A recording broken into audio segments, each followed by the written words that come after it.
Hi. So I just finished watching Umbrella Academy Season 2, and I'm gonna talk about it. Gonna give my thoughts. There are gonna be spoilers in this video, so if you have not seen Season 2, recommend it. Go watch it before you watch here. I don't want any comments being like, oh, you spoiled everything, how dare you? No, this is your warning, okay? Okay. So, Season 2.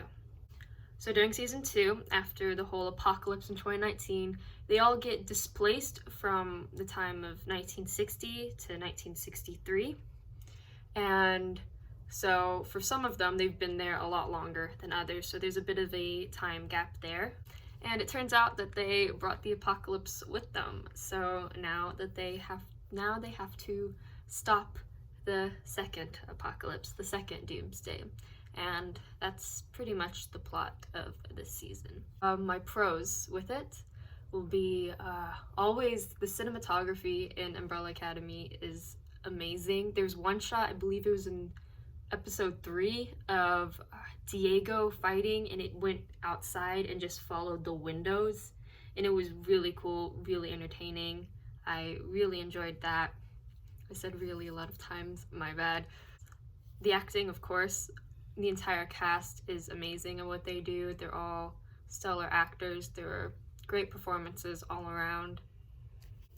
The season showcased a lot more of Ben, which I was really happy about. I love Ben. I love his character. So yeah. In terms of pacing, the first half of season 2 is a little bit on the slower side. It's not bad, but it's a slower pace, and it takes a while for the action to really get going. I honestly believe that the action doesn't truly start happening, where that quick pace doesn't truly start happening until episode 7. Okay, that already was a con, but I'm just gonna do my pros and cons of season 2. So pro, I already said the cinematography, I already said the acting, Ben being more relevant this season. The writing, again, I love the dynamic between the siblings, especially for this season. Luther in season 1, he did a bad thing. He locked Vanya up. He was so focused on being number 1 and trying to be the big leader and everything that he really wasn't a brother. And in this season 1, he really took a step back from that number 1 and really focused on being a brother. He was there supporting everyone, and he had, in my opinion, some of the best dialogue between every character. Another thing I really liked is with Allison's storyline and the civil rights movement.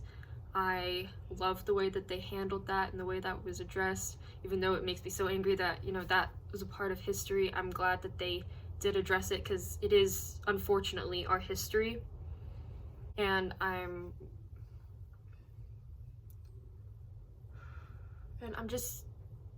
like the way that they played that out. Another thing is that they really focused on this season with Diego's character and the way that he's handling Reginald's abuse that he underwent when he was little, and the teachings and the really messed up stuff that Reginald taught him and forced him to do. That was somewhat addressed in season 1, but they really focused on that in this season for his character. There are also quite a few new characters that I really love. I love Ray. I think he is so sweet and so brave, and he's a perfect fit for Allison. I absolutely adored him in all of his scenes. Lila's also a new character, and this is, okay, spoiler, just in case, because this is where I'm really gonna talk about spoiler. But at the beginning, you're like, oh, she's so cool, she's helping with Diego, but she's kind of strangely a really good fighter, but whatever. She said that her parents taught her, but nope, she's the handler's adopted daughter.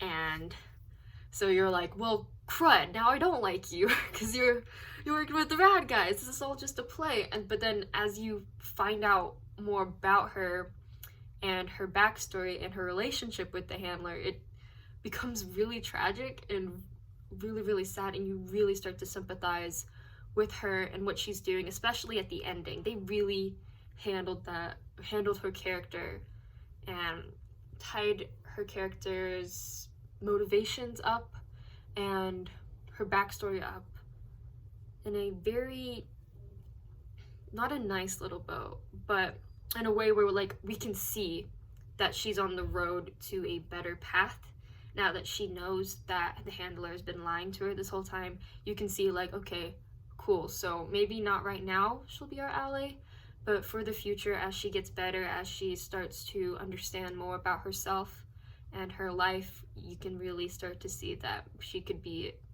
a really good friend of the Hargreaves.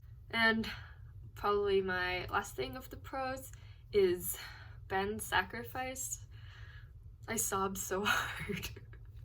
I like sobbed for like the rest of the episode, and like I was like, I don't care what's happening, because what they did is like they showed his sacrifice and then they kind of went to other stuff, and I was like, I was still sobbing about Ben. I didn't care what was going on that screen, and I was like, oh, dang it. And the way that Justin and Ellen handled that scene was so beautiful, and the hug, oh my god, I loved that scene.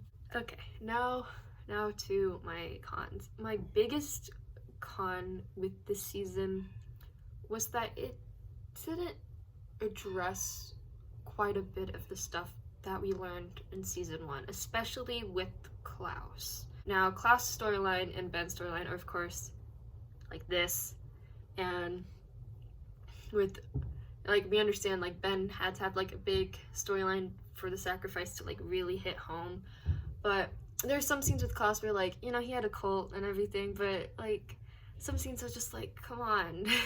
There's just so much stuff that we learned about him in season 1 with his PTSD from Reginald and all of the way that the ghosts look whenever he sees them, and just like them with their grotesque injuries and deaths and the way that they would scream at him, and you know, his PTSD with Dave, which they somewhat covered, but with him talking to Dave, but in terms of his mental health with the PTSD, they didn't really cover that.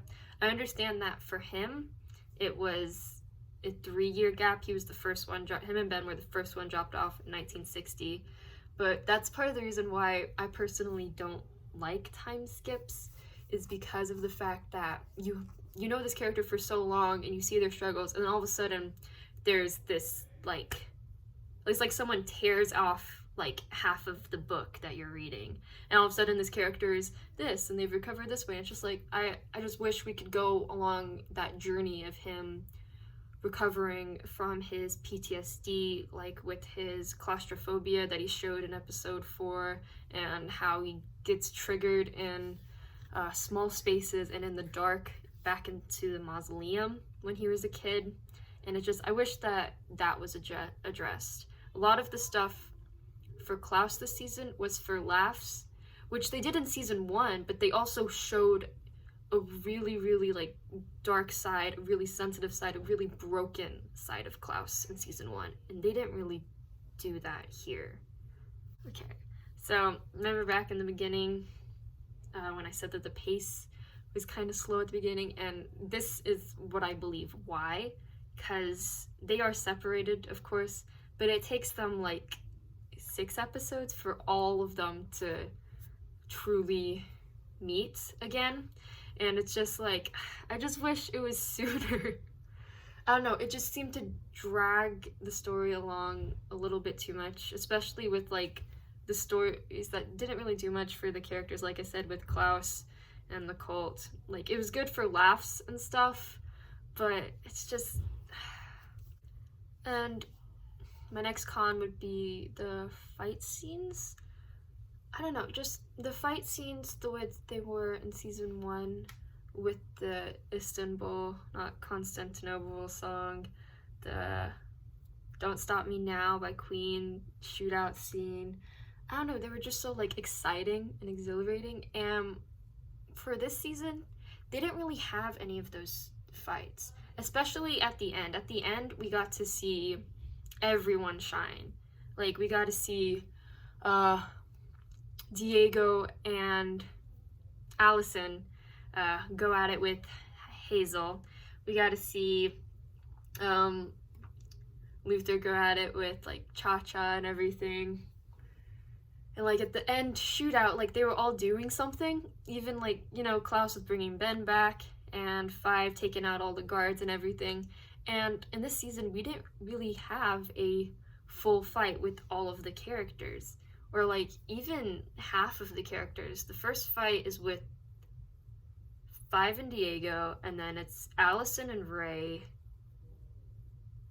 and then it's Luther and Five, Five older, Five. Like at the end, there was, I don't know, there wasn't a moment to shine. Especially, yes, I'm gonna say Klaus again. He's my favorite character. Sorry, but like Klaus didn't use his powers to fight like at all, and we didn't get that like moment of them unifying for a fight.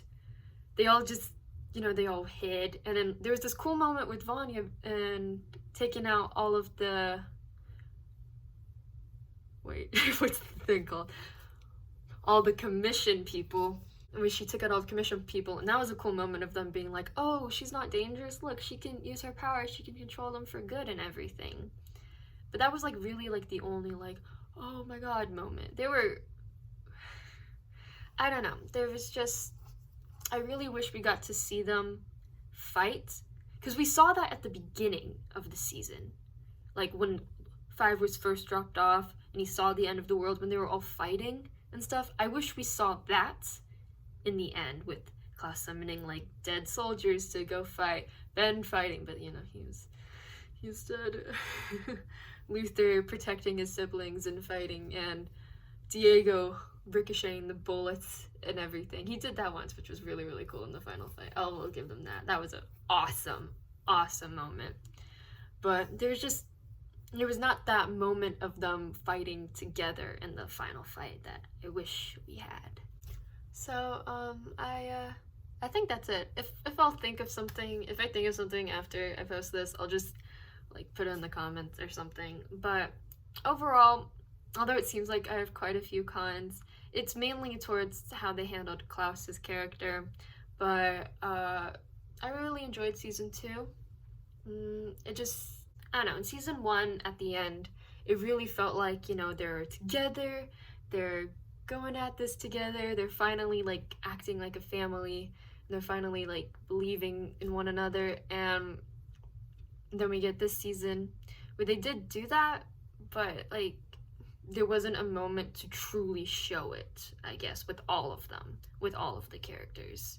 And especially with them splitting up at the beginning, we'd even get to see that bond in action until like later on. So I don't know, that was just what I was most excited for in this season, seeing how they'd interact with one another. So I guess that's it. Tell me what your thoughts are on the season in the comments below. And yeah, I guess I watched it all in one day, and I realized that now I have to wait a year to watch the next part, so that's amazing.